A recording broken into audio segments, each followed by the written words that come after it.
و در مسئله تبریک کردن، آیا تبریک کردن جایز است یا جایز نیست؟ البته تبریک کردن در روز عید بعد از دیدنی یعنی بگویم ماهتاب همدیگر رو تبریک کردن جایز است و در روز عید و بعد از نماز عید جایز است. لیکن روایتی که از سلف آمده است اونها میگفتند که بعد از نماز عید تقبل الله منا و منکم، الله از ما و شما عبادتی کردهمان را قبول بکند. یا که در جای دیگر میگفتند و احال علیک و همچنین دعا میکردند. تهنیه تبریکشون همچنین بود.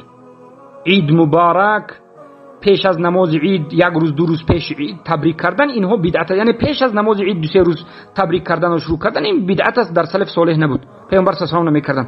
در روز عید بعد از نماز عید تبریک میکردن یا پیش از نماز عید در بعضی روایت‌ها.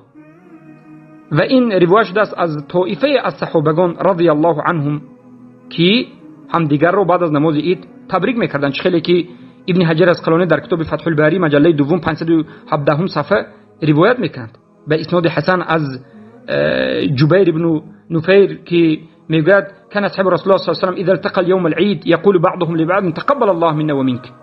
صحابگان در روز عید وقتی که به هم دیگر و میخوردند و روبرو میشدند بعضشون به بعضشون میگفتند که الله این عبادت های ما و شما را از هم یعنی از ما و از شما قبول بکند. بارک الله فیکم. پس این بود مسائل مهمی که در باب عید است.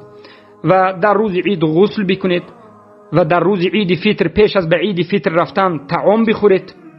سنت همین است که پیش از به نماز عید رفتن اول طعام بخورید، دو سه از خرمای خشک بخورید و بعد از این براه برید و از خونه‌تون تا وقتی تا اون مکانی که میرید در همون وقت تکبیر بگویید. البته صیغه تکبیر از عبدالله ابن مسعود روایت شده است که الله اکبر لا اله الا الله والله اکبر ولله الحمد گفتند و سنت این است که به آواز بلندتر بگویید.